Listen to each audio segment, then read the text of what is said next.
webinar on effective paraphrasing, as I hope you all were expecting. So we'll start with, why should you paraphrase effectively? Well, as you may have already guessed, this will help you to avoid unintentional plagiarism. So if that's something that you're concerned about, learning to paraphrase effectively is really important, and it will be a really helpful skill for you to have. Just to review, there are two possible definitions of plagiarism that relate to paraphrasing in AU's academic misconduct policy. So I'll just read these out, and then we can chat a little bit about how paraphrasing plays into that. So one is, the whole and/or parts of coursework are taken from another source without proper reference to the original author, publication, journal, or internet source.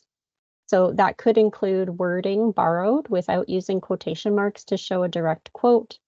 And therefore, effective paraphrasing is needed to create the unique wording and provide credit through an accompanying citation in order to avoid unintentional plagiarism in that way. And another possible definition is, the coursework has been copied in whole or in part from an individual, a textbook, a solution manual, the internet, and/or any other source. So copying could include copying wording, sentence structure, or ideas. So effective paraphrasing with an accompanying citation is needed to show the idea is being discussed with proper credit and isn't being copied.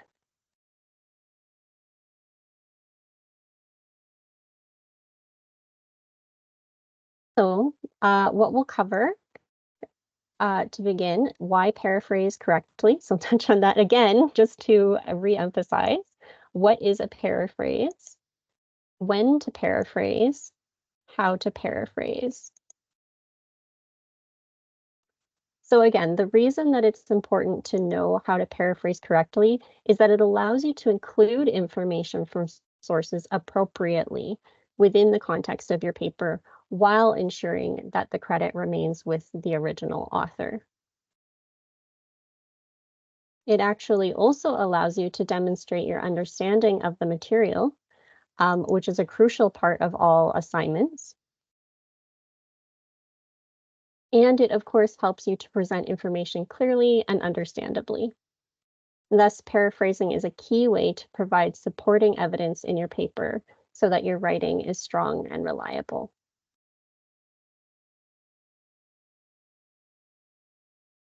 What exactly is a paraphrase? Well, I have quoted APA here and paraphrased them as well.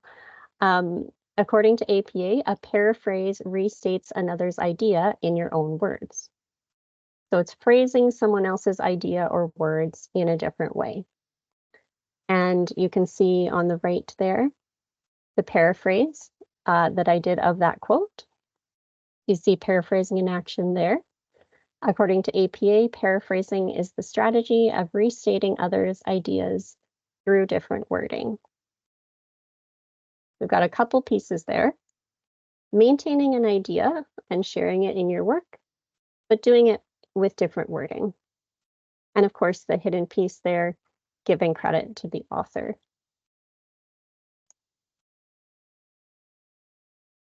What does a paraphrase do? Still looking to APA here. Paraphrasing allows you to summarize and synthesize information from one or more sources, focus on significant information, and compare and contrast relevant details. So these are some ways you might use it. You're trying to summarize and synthesize information from sources, draw out and share some really important information, and compare and contrast ideas. And you can see my paraphrase here. There are three main purposes of paraphrasing: to describe ideas from outside sources, to emphasize points important to the topic, and to draw comparisons between authors' findings.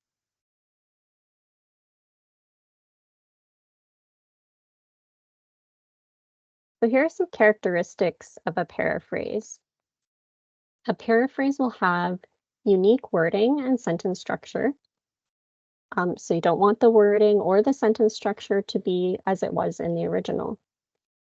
It's usually about the same length as the original, because if it were too much shorter, important information could be missing.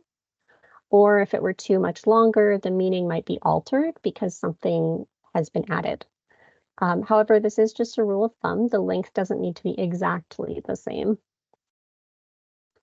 It will, of course, also accurately express the original idea. So you need to make sure that you understand it fully. And through that, you will convey your understanding of the idea, which is really what you need to do in order to fulfill whatever assignment you are completing. You need to show your understanding of the course materials. And it gives credit and cites the original. After you've drafted your paraphrase, you'll double check these items to make sure that each characteristic is being met. And this is true especially while you're learning and getting comfortable with the process. So make double checking one of your steps. We touched on this already a little bit, but I've broken it down into APA, MLA, and Chicago to give you an idea of when you should paraphrase. And one of the things you might be thinking is, well, I could just quote, right? Why do I need to paraphrase? Well, in APA, it's actually important to paraphrase rather than quote as much as possible. We're very tempted to quote because those authors have said it very well. We want to just pull their words and plop them in. But if we do too much of that, our words and our voice as a student writer are missing. This is supposed to be our paper, not the paper of the people that you're paraphrasing from. And APA actually prefers paraphrasing over quoting. They say published authors paraphrase their sources most of the time, and you've probably noticed this when you've done your research. When you read a journal article, it has many citations, especially in the introduction where they're introducing background information for their study, but they include very few quotes, if any. And so you as a student author should do the same. Preference for paraphrasing over quoting. Now in MLA, it could be a little bit different. You would paraphrase when you want to condense or summarize information from a source. You want to paraphrase to signal your knowledge of key lines of conversation and concepts from your sources. And you may find that you quote a little bit more in MLA because it's often used for, say, literature, for example, and you need to give direct quotes from the source in order to provide evidence of the ideas that you are bringing forth in your interpretation. So it is normal to quote a little bit more in MLA, but you'll also do plenty of paraphrasing because you still don't want it to just be quote after quote after quote. You'd always need to mix it up and have your own voice in there as well. Here's a little bit more information from Chicago of when you should paraphrase. So paraphrase when you can state what a source says more clearly or concisely, which hopefully should be in most cases because you're not just taking everything from the original source and putting it into your paper. You're going to be drawing from multiple sources, so little bits here and there. And you've really got a goal of getting your own main idea across. Again, not just copying an idea from outside. So in most cases, you should be able to pull little pieces and state them more clearly and concisely. And you would also paraphrase when your argument depends on the details in a source, but not the specific words. So if it is relying on specific words, for example, if you want to respond to direct wording from somebody, if you're, in a bit of a debate with them, say, and you want to break down exactly what they've said and rebut it, then you might quote, give those specific words and respond to them. But if your argument doesn't depend on those exact words, you can paraphrase. So how do you do that? I'm going to give you 6 steps, and remember that I have sent you these slides, so you can go ahead and keep these 6 steps where you'll be able to access them quickly and remind yourself in case you ever feel stuck when you need to paraphrase. So the first step to paraphrase successfully is, of course, reading. That's kind of implicit, but you do have to do your research. Read, and as I've already hinted, you want to read for understanding. So spend some time with the text you want to paraphrase. Actively read by highlighting, underlining, and circling keywords and key ideas. You might write notes in the margins or use a highlighting and commenting tool for on your PDF reader. Maybe you'll use Zotero, for example, to organize your research and use it to highlight the texts. And it's really important that you understand the material that you're paraphrasing, or you won't be able to paraphrase effectively. So remember, you're putting someone else's idea into your own words. So you need to understand the idea to do that. So this can take a little extra time and care put into reading, and paying particular attention if, say, you're reading a journal article for your research, paying attention to the abstract, the introduction, and the discussion or conclusion sections can give you the best understanding. You might even begin with those before you read the rest of the article. And next, something that can help immensely with ensuring your understanding is to actually put the original source away for while you're thinking about it and taking down some notes that come to mind. So don't have that original in front of you. Put it away, make sure you can't see it. Jot down a few ideas as you remember them. I know this seems really counterintuitive, and you probably will resist, but I really strongly recommend that you do this because it's really difficult to have the original in front of you and not pull those words accidentally into your paraphrase, which would be a problem for good academic integrity. It's actually a good thing to put it away entirely because then you don't remember exactly how the author worded it, but you begin to synthesize the idea in your mind, and then you find you can explain it in your own words. And that's what you do when you draft your paraphrase. I'm going to say draft because you can still revise and edit it later if you're not quite happy with the wording. And as I mentioned before, you're going to double check. That will be at the end of our list here. And then you may need to make some edits. Of course, be sure to cite the paraphrase. We need to know where this information came from. And then you can bring the original back, have them both here, double check, make any needed edits for accuracy, or perhaps if the wording is too similar. We'll see lots of examples of what similar might look like later. Okay, I noticed some of you already found the Menti. I'll put this information in the chat in case you haven't found it yet. Oh, sorry. So I'll put the link in the chat if I can here. We've got a bit of a quiz here. Oh, it's not working. Just give me a second here. So we've got a true and false section here. And then I've also got a question for you. What's the most important thing that you've learned so far about paraphrasing? So I put the link in the chat, or you can go to menti.com and put in 7344 6379.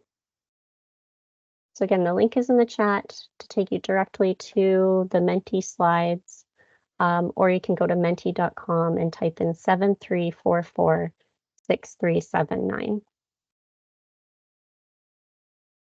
And I'm going to try sharing my screen so that you can see the results.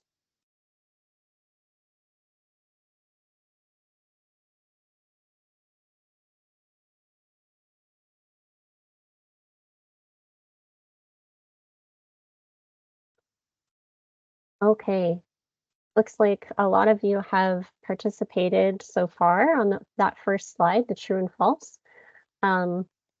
So paraphrasing helps you to demonstrate your understanding of a source.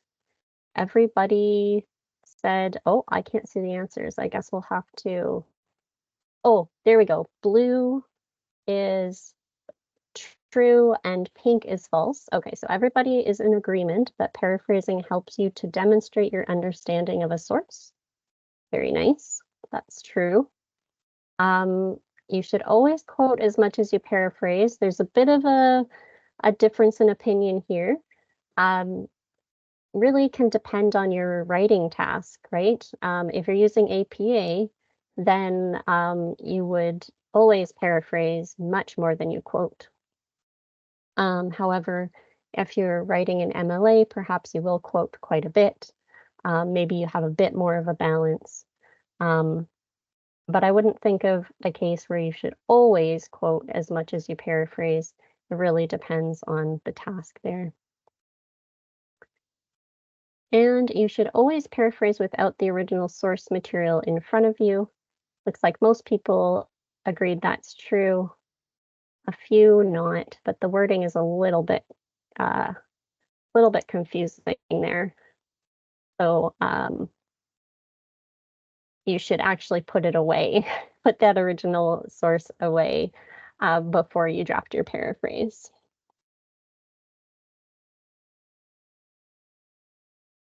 Okay, and looking at the next slide, what's the most important thing that you've learned about paraphrasing so far? So you should be able to navigate forward on the Menti slides and see this and type in what you've learned so far. What's the most important thing that you've learned about paraphrasing so far? Oh, good. Someone has noticed the bolding that I put on, put the original source away, and feels that's the most important thing so far. Thanks. Yeah, no, that's really great to see. And great ideas also about understanding, showing your understanding through the paraphrasing. That's exactly why you would paraphrase in your work, to show that you understand the material. And that's a lot of what you would be graded on in an assignment, because an assignment is checking to make sure you understand the course materials. And some of you didn't know to paraphrase more than quote when using APA, so that's great to see. And a couple people didn't know that the bit about the length. These are wonderful. Thank you so much for participating. Great points here. Okay, we're going to come back to Menti a little bit later.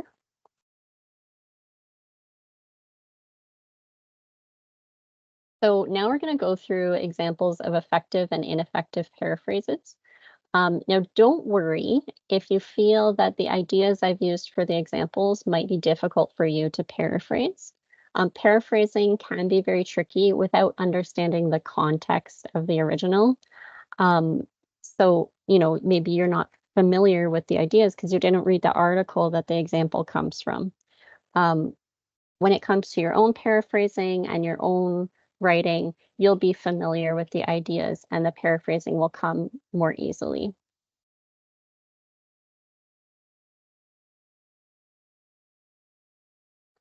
Okay, so first we'll go through several characteristics that can make an attempted paraphrase ineffective and even bordering on plagiarism, so that you can see what you should avoid. So the original that we'll be working with in these examples is from a journal article about providing feedback on students' writing. And the original quote is, "The student will thus be informed over and over again and by different teachers about the kind of mistakes made, but seldom receives enough help to correct the mistakes." So that's the quote. "The student will thus be informed over and over again and by different teachers about the kind of mistakes made, but seldom receives enough help to correct the mistakes." Now, here's an ineffective paraphrase. "The student is told several times over by various teachers about their mistakes, but they're not given enough help to know how to correct their mistakes. This paraphrase is too close to the original. An effective paraphrase needs to be unique from the original. And I can see lots of similarities here. The sentence structure is exactly the same.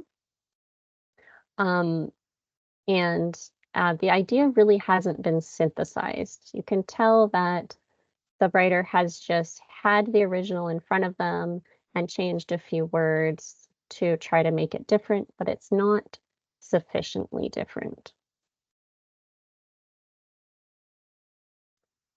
So to build on that, ineffective paraphrases simply swap out words for synonyms while using the same sentence structure. So here's another example of an ineffective paraphrase of the same quote. The pupil will therefore be told repeatedly and by various educators about the type of errors constructed, but rarely obtains sufficient support to rectify the faults. Now, this is very similar to a paraphrase that you might get if you put this into a paraphrase generator. So beware of those tools. They can actually still, and actually often still result in unintentional plagiarism because they're not sufficiently different. And it's not sufficiently different enough to just swap out words for words that mean the same thing. Student to pupil, thus to therefore, informed over and over again to told repeatedly. That's not going to be different enough. And one of the things is that the sentence structure is the same, but again, the idea hasn't really been reflected on, synthesized, and then you're not really conveying your understanding. You're just conveying your ability to use a thesaurus very well, actually. But it might strike the reader that the writer didn't know what they were talking about, because they'll notice that kind of okay, there's just these kind of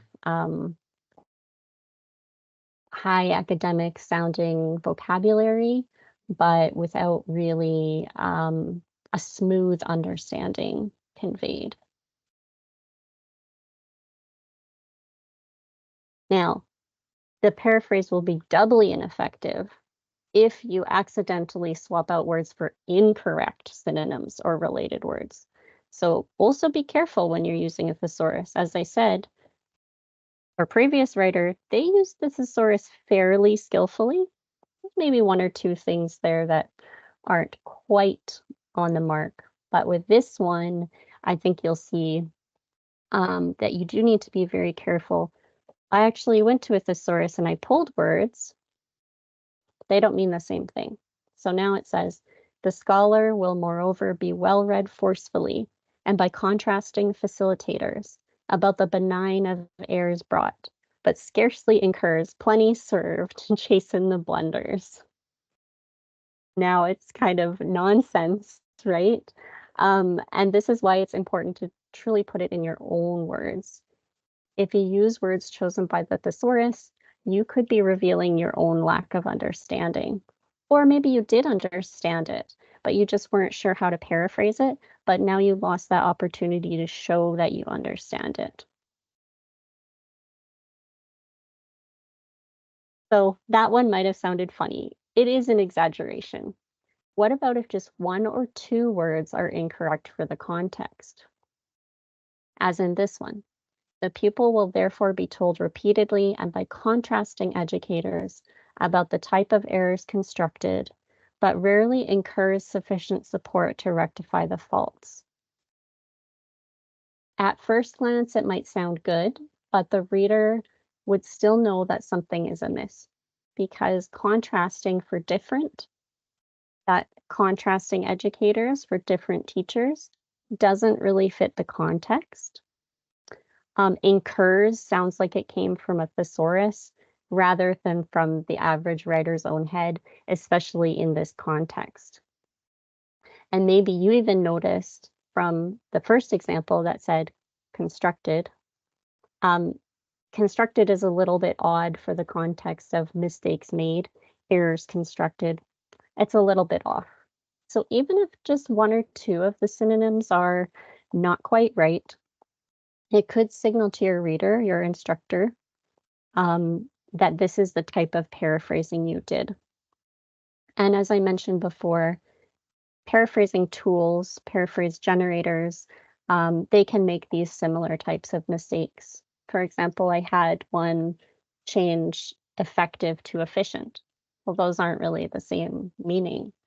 So that same sort of thing can happen.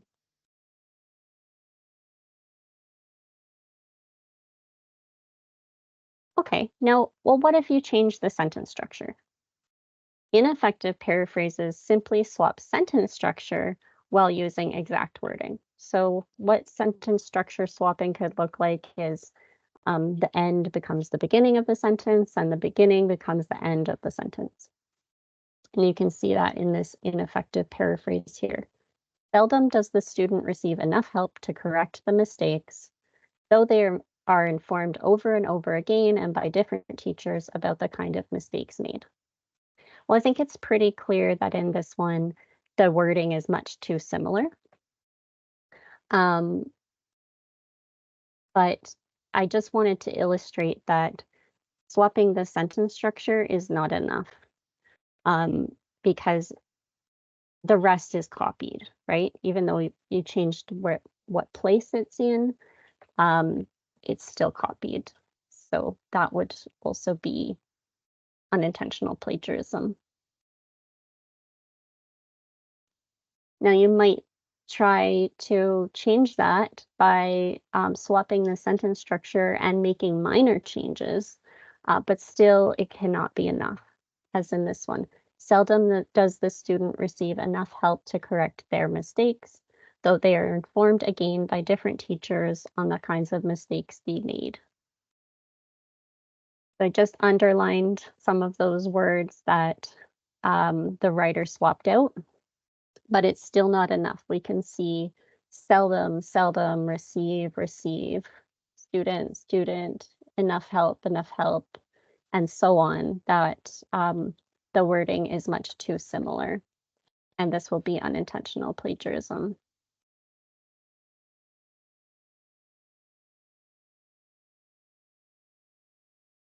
And this is a little bit more of an in-depth example. So ineffective paraphrases simply swap words for synonyms and swap sentence structure. So even changing the sentence structure and changing words for synonyms still doesn't fulfill the purpose of paraphrasing, which is to demonstrate your understanding. If you use these misleading techniques, it can reveal that you don't understand the original, as I said before, even if you do. So it's really important to use those steps that we talked about before. All the techniques you've seen so far had to have the original in front of the writer when they were drafting their paraphrase, right? Because they would have had to go to the thesaurus and know which words to look up. They would have had to know, okay, I'm going to pull this piece of the sentence structure and put it here. So just to go back to those steps, that step about putting the original away is so important.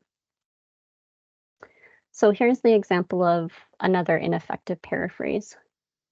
Rarely does the pupil obtain sufficient support to rectify their faults, though they are told repeatedly by various educators about the type of errors constructed.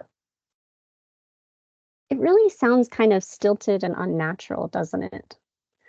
This is the result of overusing the thesaurus, and in some cases, choosing words that don't really fit the context and the original meaning.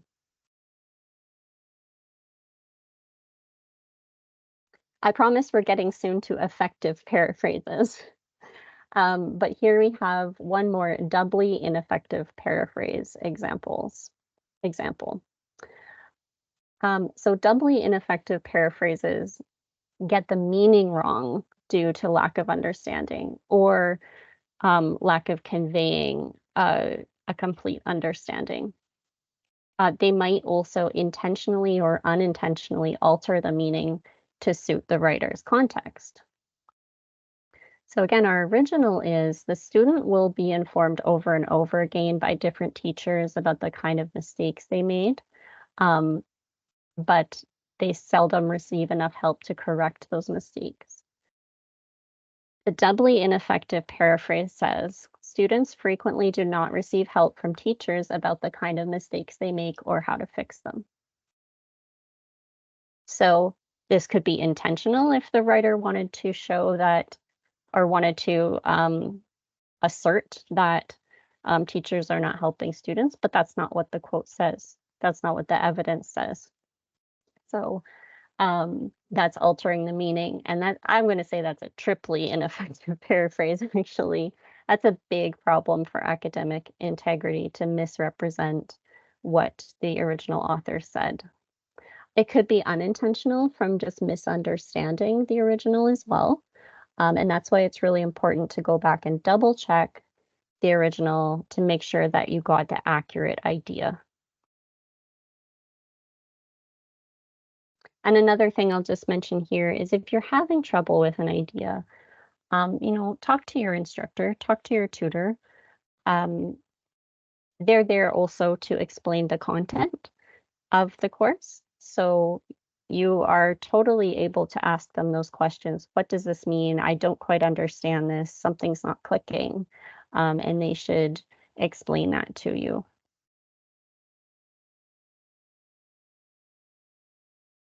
All right, now we've got effective paraphrase.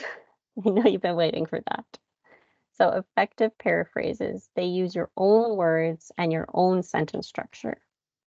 As I've mentioned several times, probably getting tired of hearing it, they convey your understanding, which may be impacted by other information from the original, the context of the original, and they may repeat common words from the original.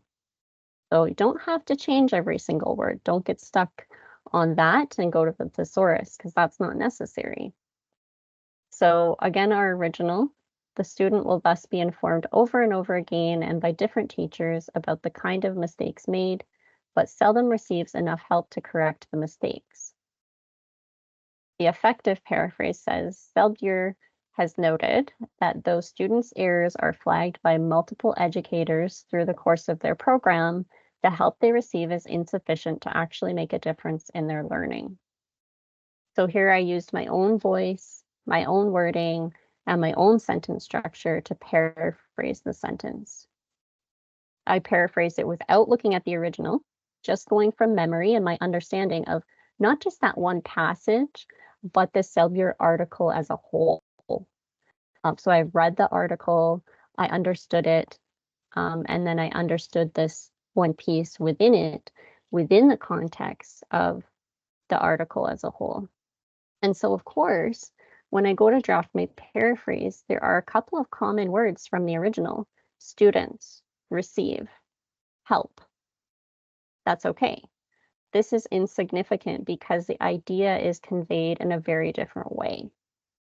And changing the word students, for example, could significantly change the meaning of the idea.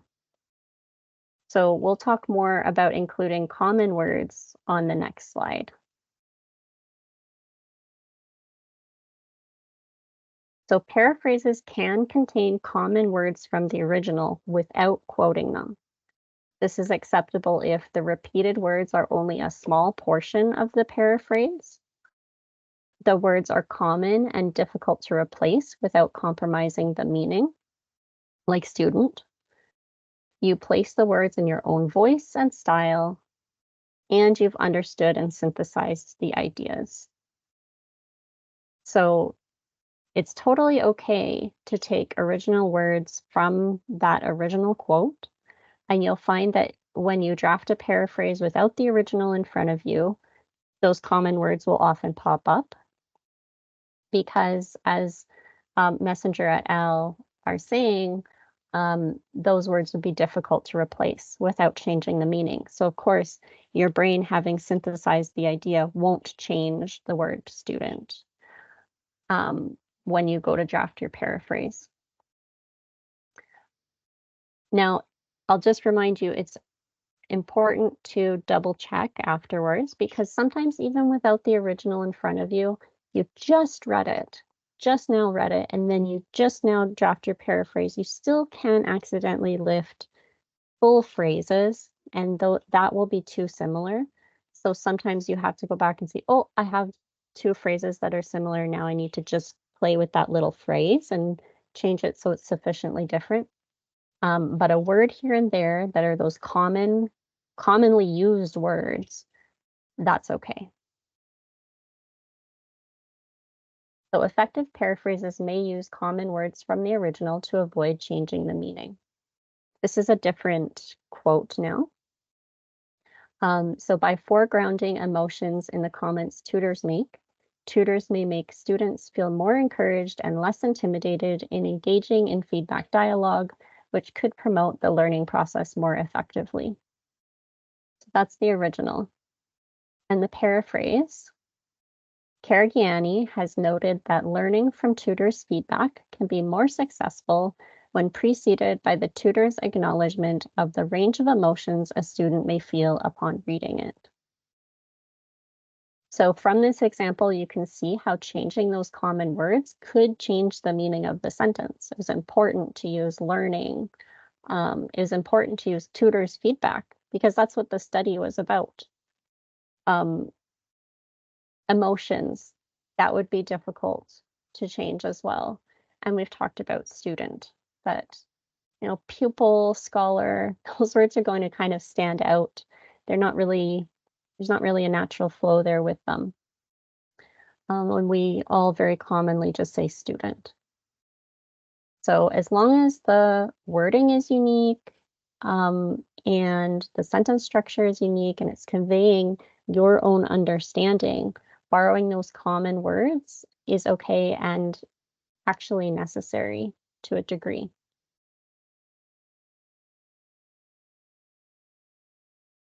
But ineffective paraphrases change the meaning of the idea by changing common words from the original. So I was already kind of hinting at that. And so if the paraphrase said, Caragiani has noted that education from mentor's guidance can be more successful when preceded by the mentor's acknowledgement of the range of feelings a learner may experience upon reading it, you can see that the meaning can actually change slightly. Education from mentor's guidance, that's very general. Education is more general than learning. Guidance is more general than feedback, which refers specifically to the tutor's comments directly on the student work, as opposed to guidance, which could be in any area. A mentor is different from a tutor. The meaning is different.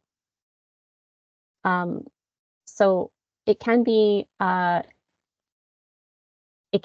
dangerous sometimes to change those common words, because you might actually change the meaning. And as we already saw, a changed meaning equals an ineffective paraphrase, actually doubly or triply ineffective.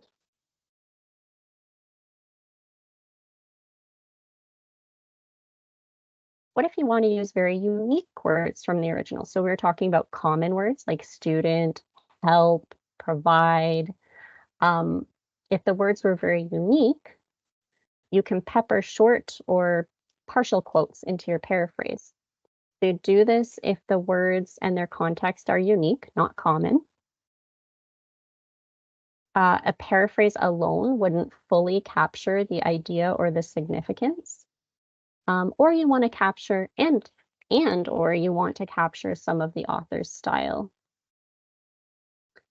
So what Messenger et al. Say about this is a writer who felt that a pure paraphrase was too flat and abstract, who felt that some of the more striking words and phrases should be retained, might choose to mix some direct quotation into a paraphrase. The context is very much the writer's own, your own, but some of the flavor of the original has been retained through the direct quotation of a couple of judiciously chosen words. The writer, you, are clearly in control of the material. So it's acceptable to do this, peppering in those small quotes. If the quoted words are chosen very carefully, those unique words are placed in double quotation marks. You express the words of the paraphrase in your own voice and style, and you include a page number for the direct quote. So here's an example. Caragiani has noted that learning from tutors' feedback can be more successful when preceded by the tutor's acknowledgement of the range of emotions a student may feel upon reading it. This, quote, foregrounding of emotions encourages students to, quote, engage in feedback dialogue. Now, from here, it would be a good idea to continue on with some further explanation or analysis, because the reader might not know what feedback dialogue means. You're probably feeling that way right now. And furthermore, this paraphrase would benefit from being paired with an example of what it means to foreground the range of emotions felt when reading feedback. So remember that a paraphrase doesn't stand on its own. You would go on to explain it with your own analysis.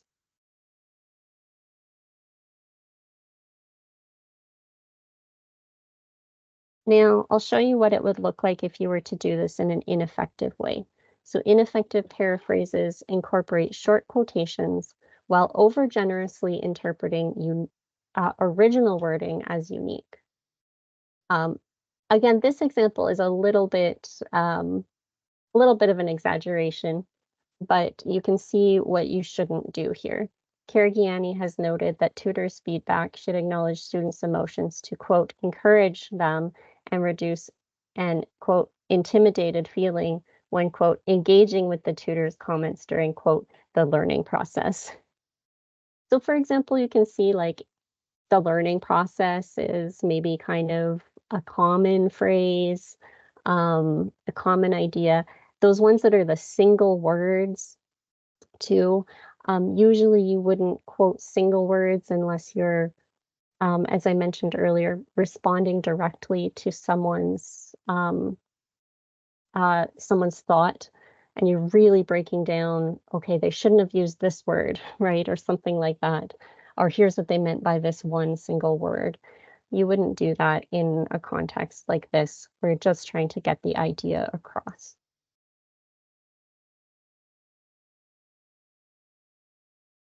So now, do you remember the characteristics of an effective paraphrase? Let's just revisit that list so that you know what to double check for after drafting your paraphrase. So first, is the wording sufficiently different? Now, some words, as I mentioned, cannot be changed because they're common, and you could change the meaning if you changed them. So that's okay. The keywords don't have to change, but it still does need to be primarily unique from that original.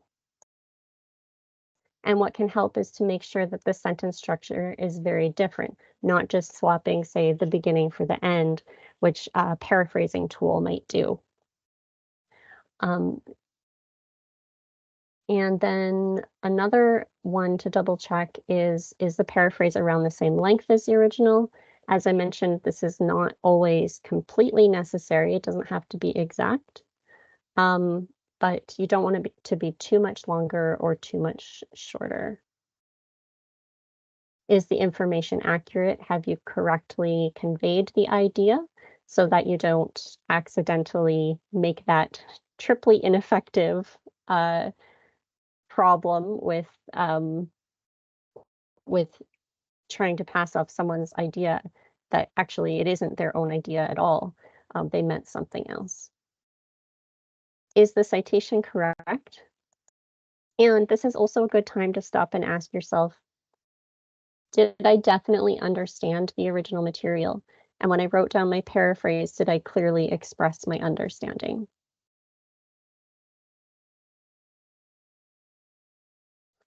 Okay, we're getting a little bit short on time, so I'm just going to go forward and we'll go back to the Menti. So you can go to menti.com and put in 7344-6379. Or I'll also put the link in the chat for you to go to.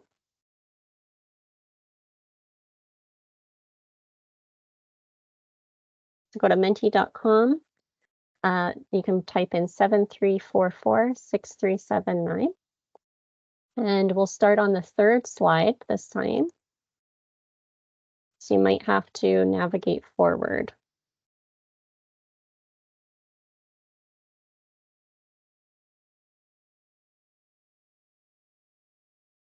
So the first question is asking about what ineffective paraphrases may do. Ineffective paraphrases may result in similar wording. Ineffective paraphrases may swap out words for synonyms. Ineffective paraphrases may use similar sentence structure as the original. So I believe you can choose more than one. You should be able to choose multiple if you want. Let me know if it only allowed you to choose one, because that's not what I was going for.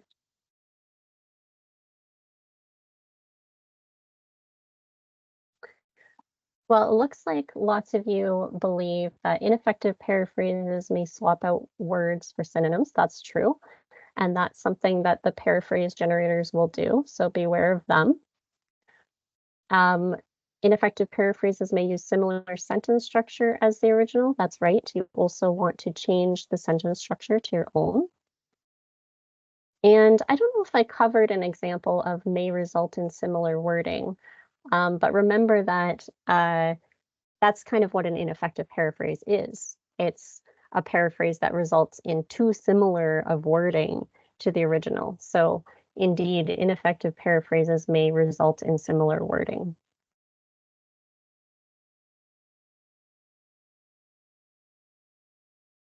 So they're all correct.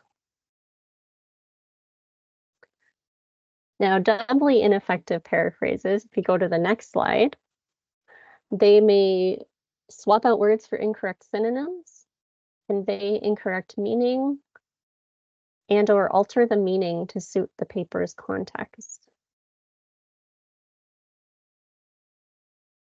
Remember, you should be able to choose more than one, although I could be wrong about that.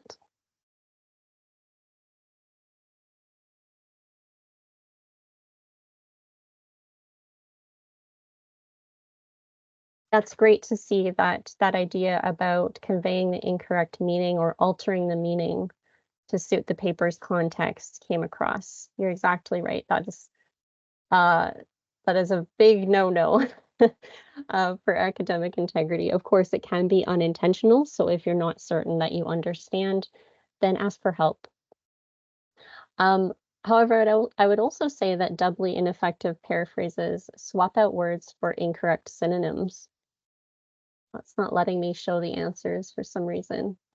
Because remember, if you choose the incorrect synonym, again, it changes the meaning. Okay, if we go to the next slide, effective paraphrases are unique from the original, convey your understanding, may repeat common words from the original, and or swap out words for synonyms and swap sentence structure. Which of those would describe effective paraphrases?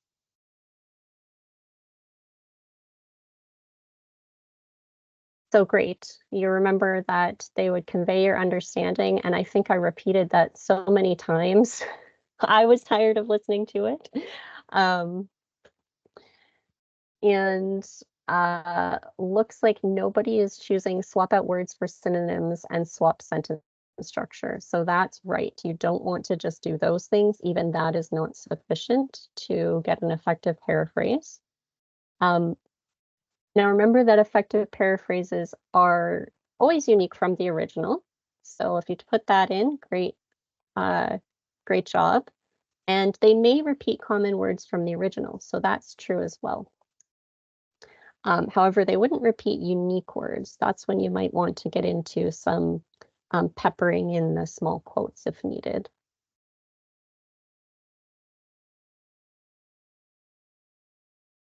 And this one's kind of more your opinion. I'm interested to see which of these stood out to you the most. Characteristics of effective paraphrasing. What do you think they are You can choose strongly disagree to strongly agree. Is unique wording a characteristic? How much do you agree with that? The unique sentence structure, the length being the same, accurately expressing the idea, conveying your understanding, and citing the original. You can go to that next slide if you want. And this is very interesting. Yeah. I was thinking maybe the length would be a little bit below the upper fours, so that's right. Looks like you're not quite as concerned about sentence structure as accurately expressing the idea and conveying your understanding. And maybe with unique wording, you're thinking, well, some of the common words can actually be the same. So that's true. When you're looking at the effective paraphrase as a whole, you want it to be a unique expression of the idea.